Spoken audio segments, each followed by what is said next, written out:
Seguindo aqui no texto de Eurialo, que ele vai tratar sobre Nietzsche, vou tentar ser preciso aqui na leitura, apesar de toda a confusão por causa da própria letra, e para não ficar ridículo eu vou ter que pausar aqui na medida que eu for avançando, porque pode ser que eu me engasgue aqui por conta da letra, beleza?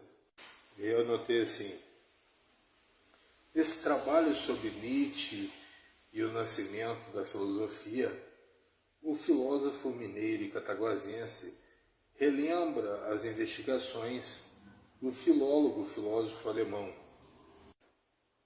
Evidentemente, à medida que seus textos transcorrem, o nosso filósofo translitera os passos do pastorzinho, apelido que Nietzsche herdou muito por conta do seu espírito estudioso e antissocial. O filósofo do bigode investigou, entre outras coisas, o princípio da filosofia, os pré-socráticos e a arte da tragédia grega, os pensadores da dialética subjetiva e os que exaltavam a observação crítica das coisas. E agora sobre mim. O meu pouco conhecimento sobre Nietzsche me impediu de ter uma observação completa sobre as observações dos observadores filósofos. A dificuldade da minha compreensão a respeito do tema consiste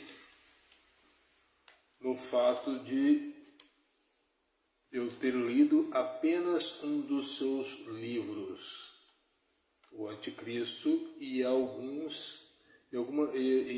uma de suas coletâneas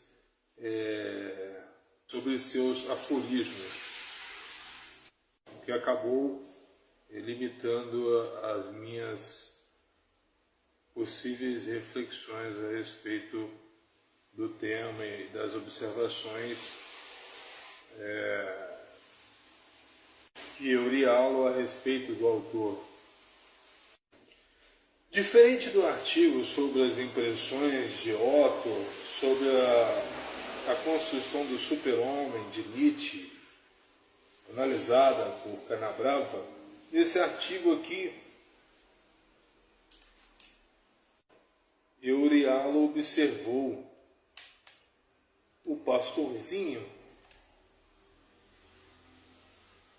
Nietzsche e suas convicções sobre o princípio da filosofia.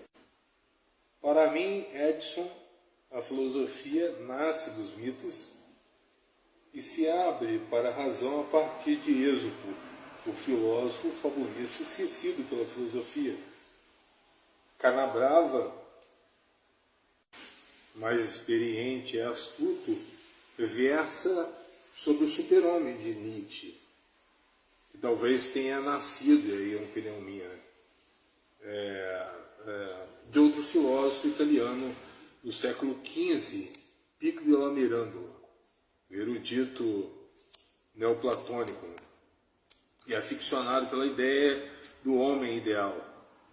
Talvez, e agora na minha opinião, seu discurso sobre a dignidade do homem tenha servido como substrato cabalístico para a compreensão de um homem superior, mas ainda atrelado à divindade, algo distante dos pensamentos do filósofo de bigode, do alemão, do Nietzsche, no caso.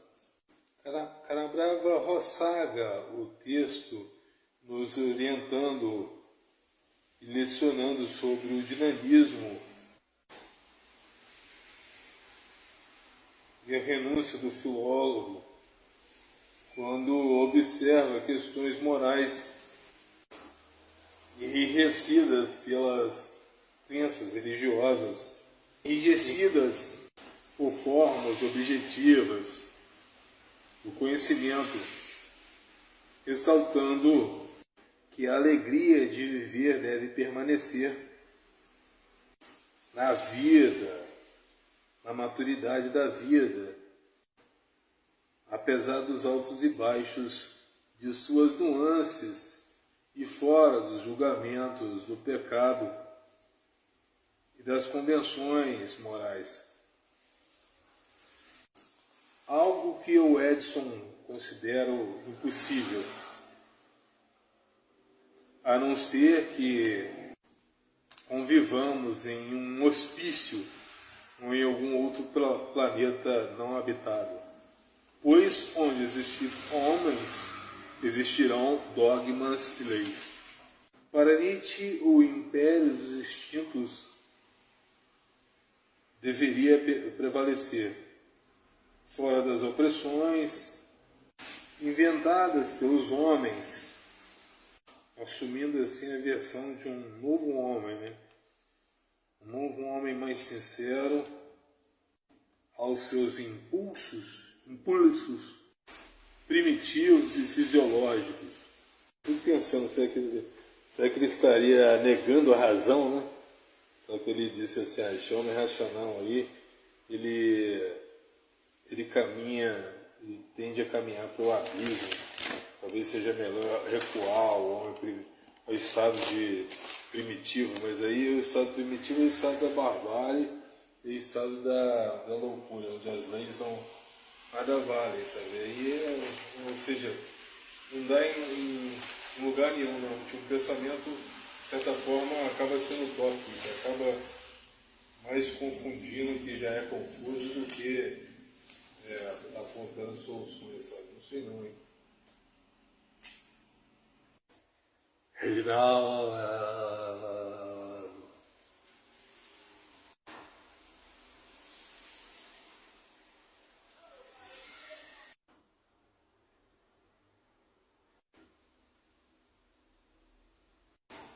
Acho que vocês devem seguir o caminho da filosofia, tá certo?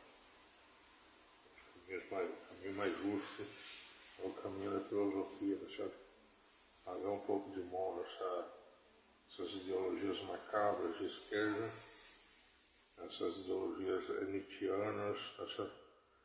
E uma sabedoria cada vez mais ampliada, tá certo?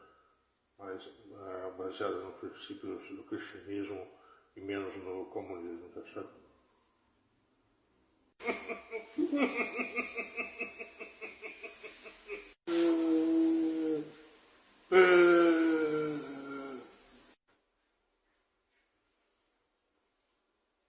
Eu sei que quando ele fala de Nietzsche, assim, na verdade está falando do Nietzsche que avisa sobre as muletas, né, para esse super-homem abandonar, né, tomar para si as rédeas da vida,